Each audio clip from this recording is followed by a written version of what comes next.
Hey, welcome to the Big Me podcast. I'm your host, Kevin Noon, and it is Friday, November 12th. Had to think about that one for a second. We're one day away from the Purdue game. Ohio State, 3 games left on the regular season schedule. Home against Purdue, home against Michigan State, and then on the road at the Big House against those Wolverines of Michigan. But before we talk about either of those Michigan games, Ohio State has to get through this game against Purdue. Suddenly ranked Purdue, number 19 in the latest college football playoff rankings. Ohio State is number 4. Obviously, we know that the goal is to be in the top 4 in the last rankings. Ohio State moved up from 5 to 4, so that certainly is a good step. I think it goes a long way in showing that Ohio State controls its own destiny with what could be 4 straight ranked games, Purdue being 19th, and then both Michigan and Michigan State being ranked, and then likely, a Big Ten West team, if Ohio State makes it to the championship game, being ranked as well. So Ohio State, people could be critical of the schedule earlier in the season, but they can't say anything about it at the end of the schedule. I have my questions about why Penn State isn't ranked, but that's neither here nor there. That's in the past. We're not going to really get into that one. We're going to focus now on Purdue. And the Purdue series has been very one-sided, with Ohio State leading 40-15-2. 40 wins, 15 losses, 2 ties. There is a vacated game in there. I count it. The NC2A doesn't. I was there in 2010, a 49-0 Ohio State win in Columbus. You're not going to tell me that it didn't happen. So it's 40-15-2 is the overall record. But then you go back to 2000, and over the span of the last 13 meetings, because the two teams do not play each other on the regular, Ohio State in the East, Purdue in the West, Ohio State's only 8-5. The last 4 games it's 2-2. The last 6 games it's 3-3. Purdue has had more success than anybody else out there in the Big Ten in a shorter window of time. There are going to be teams. There's one team from the West, Penn State, who plays Ohio State every year, who has 5 wins over whatever the same stretch is, since 2000 against Ohio State. But Purdue has done it in 13 games, whereas Ohio State has been able to hand it to Penn State more often because it's a yearly foe, it's a divisional foe. And Ohio State's on a 1-game losing streak. So what does that mean going into this game? Nothing. That was 2018. This is 2021. Yes, there are players that could overlap a little bit, but, nobody really that was a major factor in that game is playing for Purdue. Nobody that was a real major factor for Ohio State is really playing for Ohio State. DJ Knox was Purdue's leading rusher. Rondale Moore was Purdue's leading receiver. They've moved on. They've moved on, and it's just not there. So, what does this mean, though? It means that Purdue, through its coaches, this isn't just a Jeff Brom thing, whether it be Danny Hope or Darrell Hazel, or, not that Darrell Hazel had really any success against Ohio State, but they just seem to play their best ball against Ohio State. And this Purdue team has played its best ball against top 5 teams. They already have wins against Iowa. They already have wins against Michigan State. So the Boilermakers have already struck. One of those games was at home. One of those games, the Iowa game, was on the road. This game is on the road. Ohio State hasn't lost to Purdue at Ohio Stadium since 1988. All of these upsets have happened in West Lafayette, 2018, 2011, 2009, 2004, 2000. And then you have to go all the way, those are the losses, and then you have to go back all the way to 88 for the last time Ohio State lost at home. And then you have to go all the way back to, I'm scrolling down here, 1967. So Purdue has won twice in Columbus since the 1967 season. Now, again, they don't play each other yearly, so it's not like it's a situation of, you can say, well, that's 33, that's 53 games. It's not 53 games that they played. But still, it goes to show that playing at Ross-Ade Stadium has been a nightmare for Ohio State, an absolute nightmare. And thankfully, this game is not going to be there. But, I think one of the biggest things that this is going to come down to is how does Ohio State respond to David Bell? David Bell is a receiver out of Indianapolis. Ohio State wanted him desperately on the recruiting trail. They really recruited him hard. I think the situation with Dave Bell was he wanted to go somewhere to be the guy. And you go to Ohio State and you're going to be a guy. I don't care how good you are. You're going to be surrounded by other dudes. At Purdue, David Bell was able to go in there and really be the guy. And that's not taking anything away from any of the other receivers there, because Purdue's offense is really good this year. I mean, the defense has got some moments. The running game isn't very good, but the passing game is fantastic for Purdue. So David Bell has been the guy, though. I mean, and he performs his best in the biggest of games. And that's really what you want to see. You want to see your guy perform in those difficult games. And, we're looking at a guy that has 200 plus yards in both of these top 5 matchups. And he has 217 against Michigan State and 11 receptions. He has 240 yards and 11 receptions against Iowa. So that's 457 yards, 22 receptions, and a couple of touchdowns. Surprisingly enough, he only has 5 touchdowns on the season, and 3 of them came against UConn. And for those who are just waking up to the news, UConn just announced that it's hiring Jim Mora Jr. as its new head coach. But that's neither here nor there. He's not finding the end zone a ton, but that doesn't mean anything. That doesn't mean that he couldn't find the end zone a ton come Saturday in a game that Ohio State's a 21-point favorite.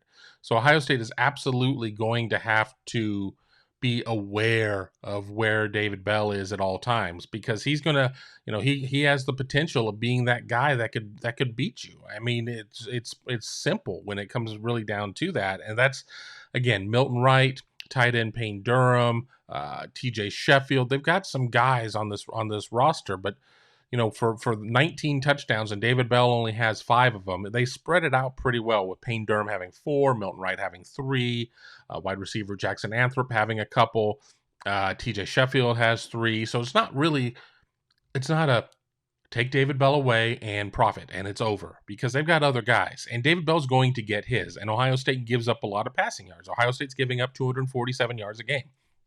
That's good for 94th in the nation out of 130 teams. That doesn't make Ohio State the worst team that Purdue is going to face in terms of yardage. Michigan State is 130th. They're giving up 326.7. 130 out of 130. Oregon State was giving up a little bit more, 107th. I mean, they go against Wisconsin. Wisconsin's 5th in passing yards allowed, 105. Purdue goes and passes for 219. But against that Michigan State team that gives up 327, essentially, they gave up 537 in that game. So Purdue is going to throw for a lot of yards. Purdue's not going to run for a lot of yards. In 9 games, in 7 of them, they've rushed for less than 100 yards. 2 of the games they've gone north of that. 187 against UConn, again, horrible. And then 116 against Nebraska. But even with all of that, it's not like Purdue has necessarily had a game where it's loaded up and been like, all right, it's going to rush for 85 yards but 3 scores. Purdue hasn't had a game where it's had more than 1 rushing touchdown all season long. So Ohio State knows that it's going to be in pass defense almost entirely. And that doesn't mean that Purdue only runs 10 times a game. 31 carries last week against Michigan State, 41 carries against Nebraska, 24 against Wisconsin. And, Wisconsin, I think, is a pretty good indication of what you might try to do. Wisconsin's the nation's #1 rushing defense, not Georgia. It's Wisconsin, giving up less than 55 yards a game. Ohio State's 15th. So we'll see what kind of happens there. But I really believe that David Bell is going to be kind of that X factor in terms of what is Ohio State going to be able to do and not be able to do. And is this going to be a 4-quarter game versus going to be a 2-quarter game, or what does that mean? On Ohio State's side of the ball, Ohio State has to be able to run the ball. Plain and simple. I mean, Ohio State has to run the ball. I have some stats here. I'm kind of cheating. I got my cheat sheets up here. The most Ohio State's ever run for in a Purdue game since 2000. This is since 2000. I didn't want to go all the way back into the dusty record books. I was going off of what I could find online pretty easy. 345 in 2013 in a win. Ohio State averages about 138 yards against Purdue. So it's not a team that Ohio State just traditionally comes out and runs over. In Ohio State's wins, it's a little bit more than 159 yards a game. In Ohio State's losses, the 5 losses in that 13-game stretch, Ohio State's run for 104.2 yards. Ohio State's coming off of a sub-100 game. Ohio State has to go back to 2018, the last time Ohio State ran for less than 100 yards in consecutive games. They beat Minnesota, and then they played this Purdue team and had less than 100 yards and lost. Ohio State ran for 76. Getting the run game going is going to be imperative for Ohio State. I don't care how good C.J. Stroud is. I don't care that Ohio State's probably getting Garrett Wilson back this week. I don't care about what Jackson Smith-Njigba did last week and having Chris Olave and then having wave after wave after wave of receivers. Ohio State has to be able to run the ball. Plain and simple. Ohio State needs to have that going into this November stretch run. So whether or not it's a case of the offensive line not necessarily being all on the same page, whether it's a case of Trevion Henderson maybe not being as patient as he was earlier in the season, maybe the greater workload, maybe not having as much depth with Marcus Crowley lost for the season. I don't know. I mean, I'm not sure exactly what the number one contributing factor is, whether or not it's the offense not calling enough runs. I mean, you hear from the coaches this week that a lot of things are run pass options and they're taking the pass on it. And there's certainly plays at Ohio State where it throws, but they're considered runs in the eyes of the coaches just based on it, on where it is, whether it be screens or things of that nature. But Ohio State needs to be able to line up and play Big Ten football. And Big Ten football requires the run. So I'll be very interested to see what that looks like. Ohio State needs to come out. I think Ohio State needs to exert some physical domination in this game. Now, this Purdue offense, with it being so pass heavy, I don't think that it's like you get them down 2 scores. You get them down 10 or 14 points and they wilt. That's not going to be what this Purdue team's about. It can be a quick strike offense if need be. Dave Bell gets lost in the secondary, he's gone.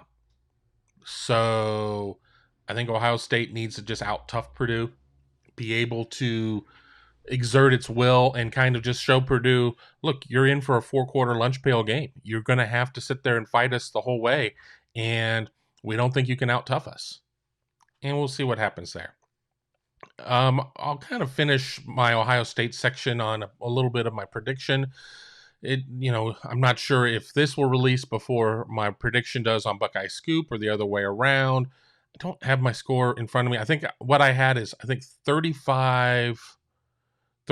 I had 34-20. I have Ohio State 4 touchdowns to get to 28, 2 field goals. Ohio State has settled for 8 field goals over the course of the last 2 games, 4-4. I don't think Ohio State's necessarily going to have everything fixed. I think Ohio State may have to settle for a couple field goals. I just don't think you flip the switch on and suddenly everything's better. Everything's better. Here you go.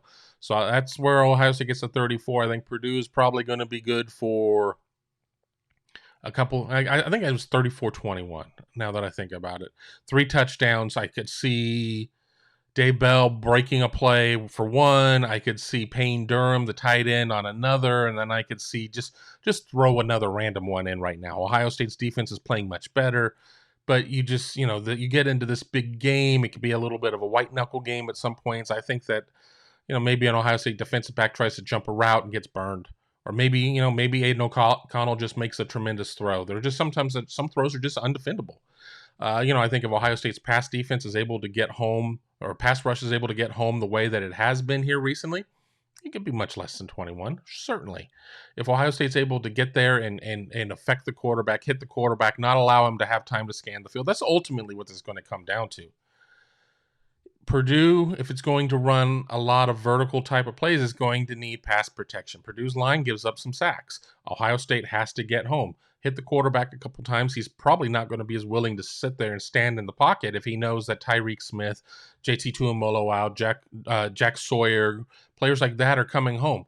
Could this be a game for Haskell Garrett to step up? Haskell Garrett been a little dinged up, just been maybe a little absent in terms of the pass rush. I think this could be a good Haskell Garrett game. I just have a feeling on there. So what are your thoughts? Be sure to let me know in the comments here if you're watching this on YouTube, if you are getting this on Spreaker or Apple iTunes or any of the other YouTube or any of the other podcasting networks, just kind of let me know. Just, shoot me a note at kevinanoon@yahoo.com. What are your thoughts on this game? Let's get into like the Big Ten schedule this week. And not every game is fantastic, but there are three that I'm going to keep an eye on. And obviously the first one's going to be Michigan-Penn State, and that's on right before the Ohio State-Purdue game. Penn State lost its 2 games, bounced back, easily could have folded last week, didn't. Michigan played a game against a very undermanned Indiana team. I think that was 24-9, something along those lines. What are your thoughts on that? If you're an Ohio State fan, you kind of have to sit there and hold your nose and say, maybe Michigan wins just to keep them propped up as high as possible. But, Ohio State's also beat Penn State. I mean, it all comes out in the wash. Is it a matter of you want to sit there and keep the teams that Ohio State has yet to play up top? Or is it a matter of, I don't care, I don't want that team up north to win ever? I certainly can argue both points. I certainly know people in my life that believe one or the other is true and disagree with the other case. I don't know if I have a strong opinion on that one. I do know that I'll be interested to see what the Michigan running game does against Penn State.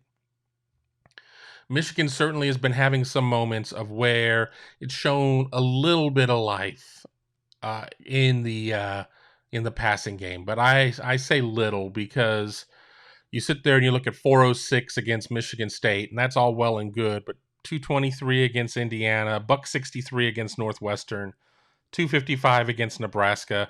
I mean, Michigan's on a little bit of a scoring jag right now. 5 passing touchdowns over the last 8 quarters.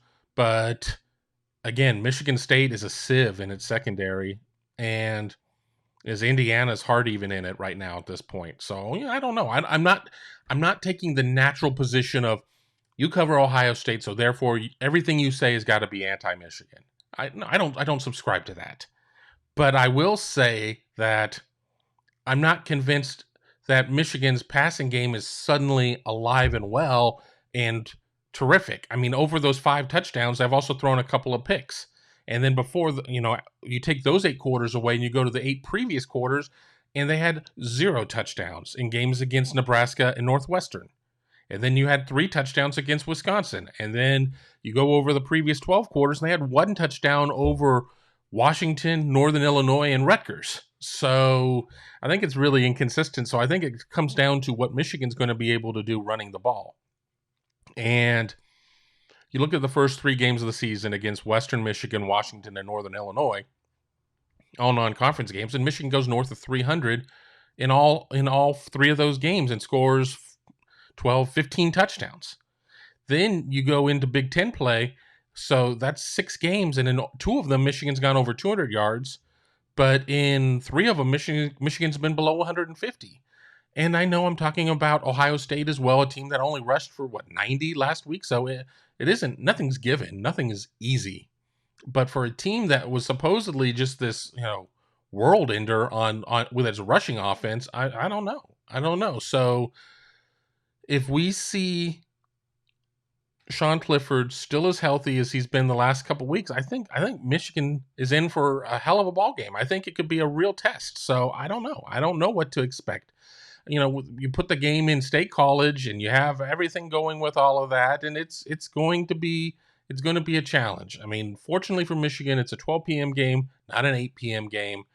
The fans won't have as much time to get lathered up. Michigan about a 1.5 favorite right now. I'm thinking Penn State wins.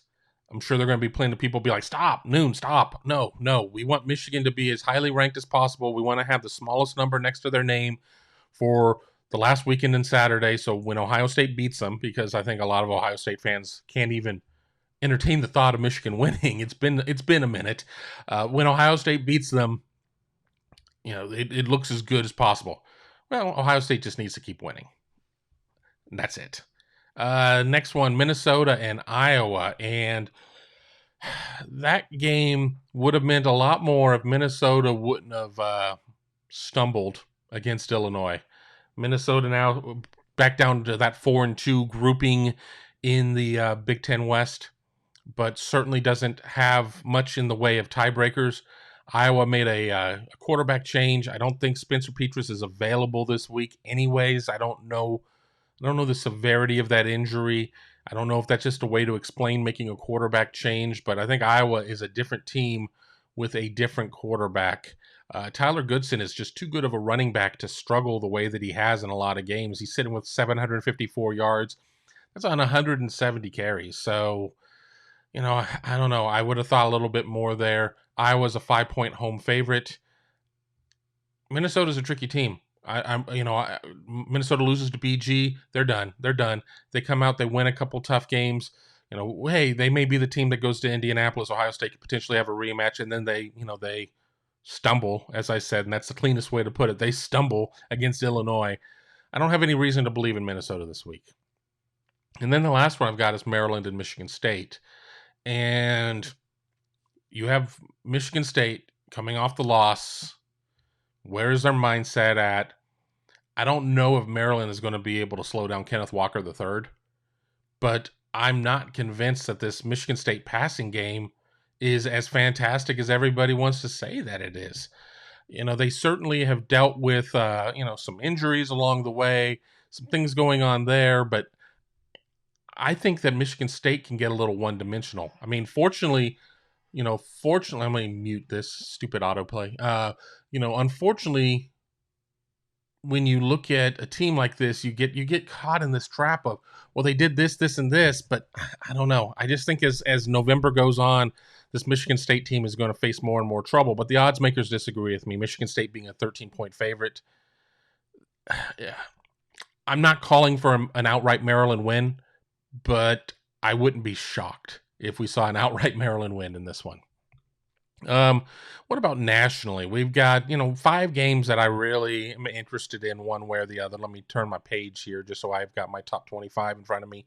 First one being Oklahoma and Baylor. Now, Oklahoma's sitting 9-0, Baylor's sitting 7-2. Baylor coming off of a shocking loss. Oklahoma's a 5.5-point road favorite as they go to Waco in this one. Is this the game Oklahoma loses? Do we have to wait all the way to Bedlam? Oklahoma's schedule is very much backloaded, sort of like Ohio State, but their schedule is very much backloaded. A very different team without Spencer Rattler out there. Caleb Williams gives them a lot of looks, but if we're being completely honest with ourselves, this Oklahoma team has had to do it with some smoke and mirrors. I mean, yes, they obliterated Texas Tech. They had to come back against KU. I mean, obviously, they had to come back against Texas. They win a 6-point game against K-State. They win a 3-point game against West Virginia. Now, I know we're getting back into the Spencer Rattler games, but yes, we saw the 2002 Buckeyes do this for the entire season. Just gut games out and get things done. And that 2002 Ohio State team did that on defense. They won because of their defense. And if you're going to have to win game after game after game like that, do it with defense. I don't believe it's going to be a case of where you can sit there and say, well, we're going to score 40 every game and we're going to hang on and pray. Because there's going to come a week where you're not going to score that 40. I mean, they only scored 35 against Kansas. I mean, we almost saw it there. I think Baylor can do enough. I think Iowa State can do enough, and I certainly think Oklahoma State can do enough. I think Oklahoma is on upset watch for the next 3 weeks, but I really think it could come down to this week. I really think that Baylor could do something in that one. 7-2, 4-2 in the Big 10 or in the Big 12. I don't know. I'm very curious about that one. Let's jump to the SEC. This is not a ranked versus ranked game, but it would have been last week. Auburn hosting Mississippi State. Mississippi State that inexplicably was in the teens in the first college football playoff rankings. I don't understand that one. Auburn only a 5.5-point home favorite. I'm not overly impressed with Mississippi State. I'm more impressed with Mississippi State at home. I'm not super impressed with Auburn, but I think that if you are just a true Big Ten fan or Alabama hater, it wouldn't hurt to see Auburn round into form going into the Iron Bowl at the end of the month. How about Georgia and Tennessee? And I'm hearing all of these experts say, this is the one that they need to be careful of when it comes to the regular season. I get it. Georgia plays in the SEC East. It's doo-doo. It's Georgia and Georgia. and we need to create some sort of excitement wherever we can. And I've watched Tennessee put up points against some bad SEC defenses. Well, Georgia's anything but a bad SEC defense. Georgia's a 20-point favorite, over under a 56. So my assumption is the belief is that Tennessee isn't going to score a lot. And I watched a segment on one of those 4-letter networks about how Tennessee changes up the pacing of the game on offense and was able to do it not only against Kentucky, but even against Alabama. And, I think there's something to it, but I think Georgia thinks there's something to it as well. I don't like Tennessee's chances of slowing down the Georgia offense. And while I don't think it's a juggernaut by any stretch of the imagination, Tennessee ain't back yet. Let's stay in the SEC, and we'll do another ranked game. Number 11, Texas A&M at number 15, Ole Miss. Every Alabama fan in the world now is a Texas A&M fan because that makes their loss look better. Ole Miss, they have, a top 2 Heisman candidate in Matt Corral. He's thrown for over 2,500 yards. A dynamic runner as well. I mean, he's a lot of fun to watch play. I highly recommend, if you haven't seen Ole Miss play this year, this may be the game to watch at 7 p.m. Eastern on ESPN. I know I'll be interested in it. I'll probably still be finishing up work from the Ohio State game, but hope to catch a second half. A&M, a 2.5-point road favorite. Wouldn't surprise me to see Ole Miss win this game. I'll be curious to see what happens if Ole Miss wins this game, because obviously then Ole Miss is going to have to go above A&M. But then they probably, if you believe in the SEC conspiracy, A&M probably doesn't move down that much. From 11 to what, 13? 12? Oh, hell. Let's just leave them at 11. Why not? I don't know. One that I didn't have on my sheet, but I see it here, Notre Dame, Virginia. Notre Dame's number 9. UVA is a 5.5-point home dog. Notre Dame has played kind of close in a couple of games this season. UVA has a decent passing offense with Brennan Armstrong. I don't know. I would love to see Virginia win just because I can honestly say that I don't think this Notre Dame team is very good this year. I don't think that I don't want to say I don't think they're a top 10 team, but I don't know if they're 10 good teams this year. So they could be not a top 10. They could be not very good and in the top 10 if they're not 10 really good teams this year. And you want to expand the playoffs to 12. Silly rabbit. Why would you want to do that? I think UVA has a chance, but who knows? And then to the ACC, which is irrelevant now that Wake has lost a game. NC State and Wake, but remember, Wake is undefeated in conference play because the game against Carolina, somehow, was not an ACC game. Just to fill inventory, they agreed to play each other, but it wasn't a conference game that counts there. So Wake is still far and away a runaway to take its half of the ACC. NC State 7-2, 4-1. Wake is only a 2-point home favorite. So you mean to tell me that if they play this game in neutral site, what is NC State a 1-point favorite? At worst, it's a pick'em. So I'm curious about that. So there's going to be some games. There's going to be some games to watch. I wouldn't necessarily say that it excites me as much as maybe other weeks will. I'm sitting here looking ahead to what's in store the following week, and obviously we'll talk there. Alabama, Arkansas. Arkansas may or may not be ranked depending on where things stand there. Wow, not a lot of ranked versus ranked games. Obviously, Ohio State, Michigan State. Once upon a time, Notre Dame, Georgia Tech meant something. All right, next week outside of Ohio State, Michigan State, you can mow the lawn or clean the garage or write love poetry to your significant other. I don't know. It's a pretty bad schedule. But what are your thoughts? Who do you like? If you were going to have to push all in on one team this week, who are you pushing in on? Be sure to put that down in the comments.